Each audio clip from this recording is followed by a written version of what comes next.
It was right there. It was all right there. The settings, the characters, the story, everything, all the resources were there.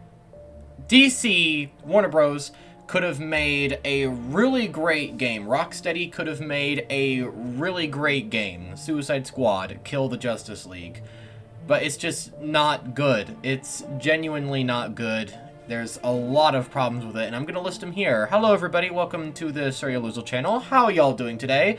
Now, I know this isn't like an indie mascot horror video or anything like that, but you have to understand that this kind of stuff doesn't happen on a regular basis, and it's kind of hard to be on a more consistent upload schedule if this kind of stuff isn't happening on for a while. I mean, Poppy Playtime Chapter 3 took like over a year of development before coming out. So I have to find other ways and other topics. And this is definitely something worth talking about because I got extremely frustrated with Warner Bros. And with Rocksteady. I don't think I've ever been as frustrated with a DC game in my life. But here we are. Here's the game. Here's what we're going to talk about.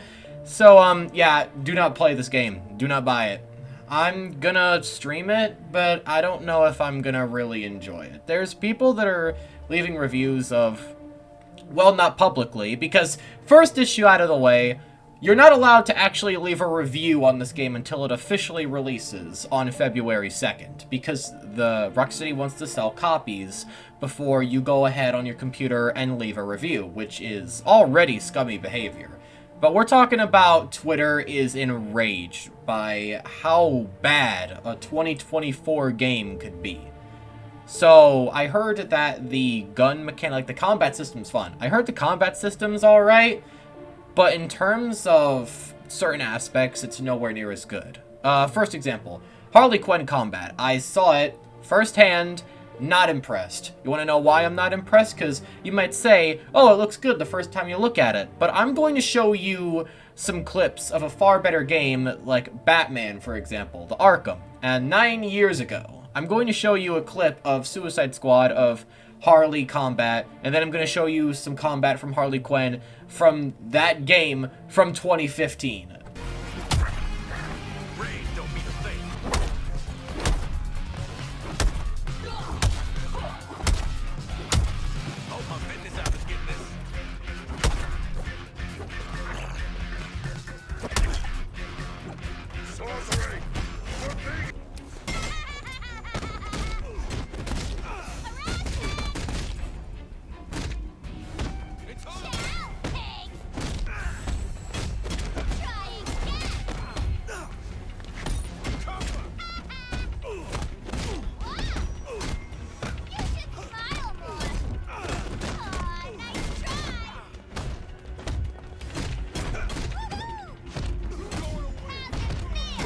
Do you see the unbearing amount of difference with what we have here? So, in the Suicide Squad game, we've got Harley, which is just spamming L2 like an Elden Ring with the flame sword. She is just constantly jumping down and throwing a bat onto the ground, which, it's alright. It's alright. Combat, it's fine, but it's nowhere near as passionate or as fun in development as Harley Quinn and Arkham right here. You could tell by the movements and how she acts that the developers had fun making and designing her mechanics. It was a really different experience at the time. Not to mention the graphics of this game. Look, let's get one thing straight about our relationship. I will never include graphics in a game of me leaving reviews of it. I will never, like, review a game and include the graphics. Not even on this game, because graphics don't really matter to me. What matters to me is good story and good characters, and while that's a little bit debatable on the last two categories, graphics is definitely not something that's too much to be praised for. I mean, sure, you can look at this and say this all looks pretty good, but again, more screenshots from Arkham, please. You can easily tell that there's a gigantic difference between... Oh gosh, they even did it to the Harley cheeks! No! Not to mention this game has a battle pass and loot boxes, and this game is a live experience. So whenever servers are down, you're not able to play this game at all. why would you do that? This experience, this game, is mostly supposed to be for single player. And you're telling us that we're just not able to access it at all in case online servers are down? What an absolute joke! And it's not even trying to be funny, it's just not funny at all. This is a really weird situation going on right now. And plus, this is an early version. You can't play the game right now unless well, by the time I upload this video, you are able to play the game. It's publicly released. But before publicly released today, you were able to play the game a few days early if you bought like a deluxe version, which was around $100. Do you have any idea how much money $100 is worth? I would rather be gifting my friends multiple copies of Pal World than play this experience for way too much money.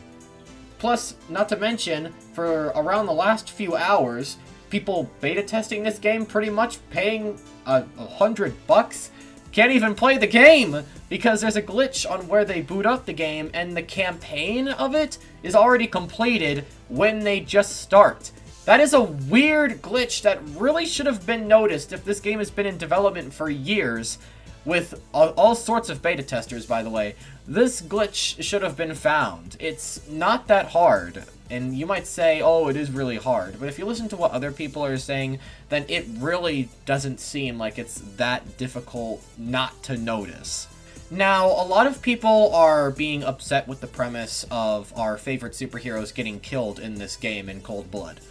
I personally do not mind this kind of storyline because it's not canon. It's not canon to any sort of main DC universe. This is an original DC story, and with that prefix, I personally don't mind that at all. It's fine. It's okay. It brings a lot of new ideas forward. I've seen plenty of DC superheroes die in a bunch of non-canon sources. It's nothing new.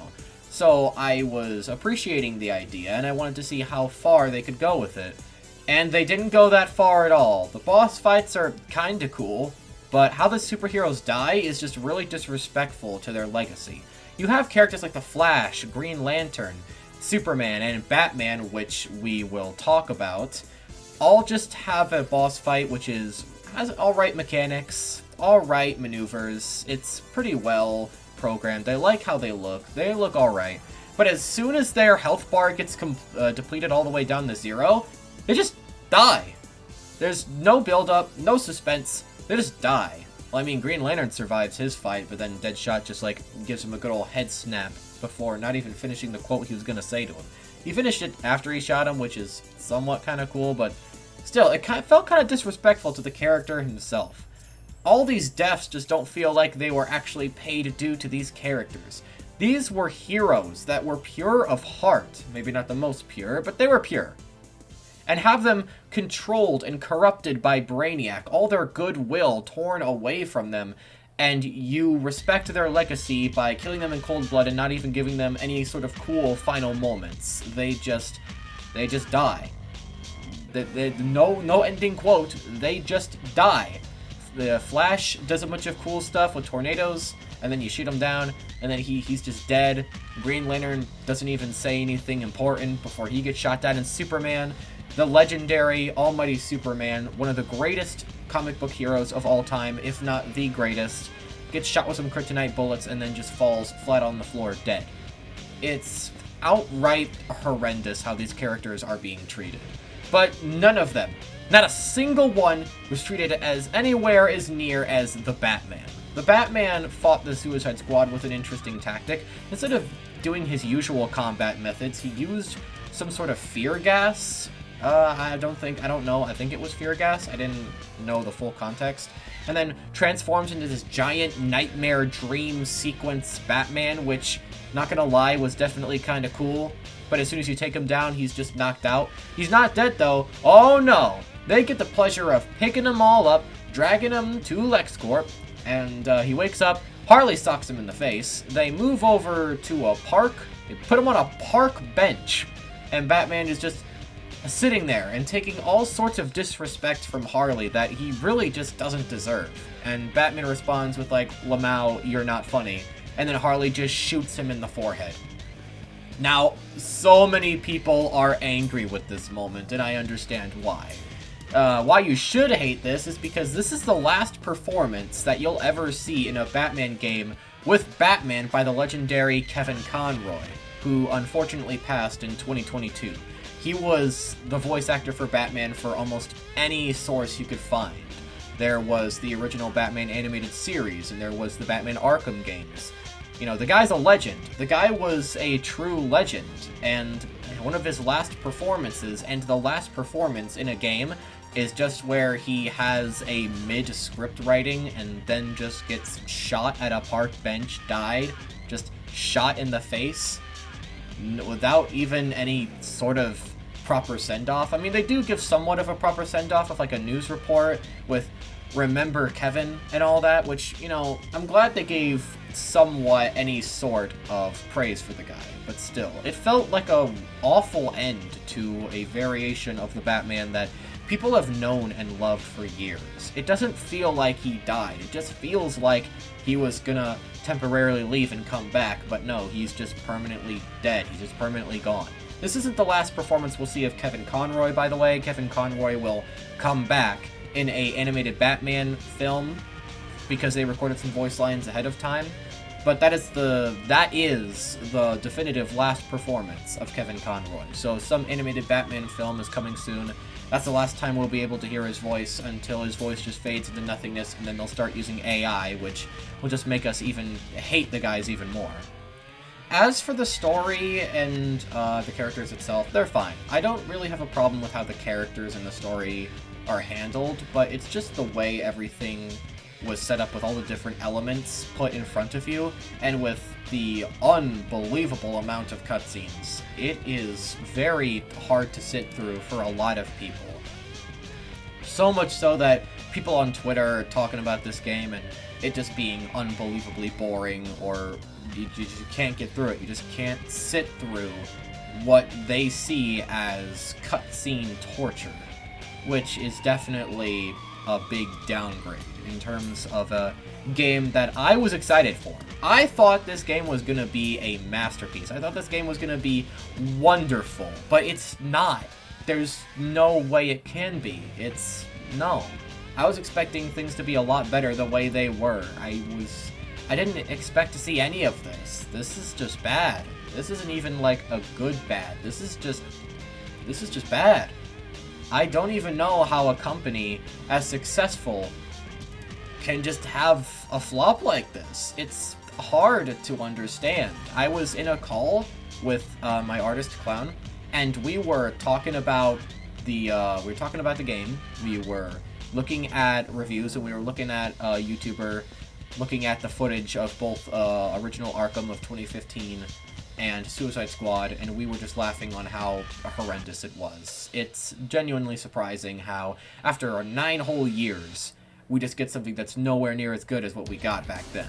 I thought to myself, if you told me that graphics were going to be a lot worse in the future in 2015, and I would have said you were crazy, you know, because humanity has evolved their technology to an unbelievable standard in such a short amount of time. There's no way an official game could ever be worse than what we have now, but here we are in 2024. Can we just have a break from everything that is happening? Because it is just, I just don't even know what to say. I think I'm done. I think I'm done talking about this game. I'm just not in a good mood. I'm going to be playing the game, I'm going to be streaming it, and I hope the experience is better than what a lot of people are experiencing, and I don't just waste my money. So, this is what I have to say about the game itself. Sorry about dropping this out of nowhere. I had different video ideas planned, but I just needed to talk about this because of how horrendous it was. If you guys enjoyed the content, make sure to hit that sub button. We're trying to hit 10K before the end of the year. Thank you all so much for watching. Usually I don't make videos like this, but I just had to speak up. It's just really bad out in these streets. I've been Surya Luzal. Take care now. Love y'all.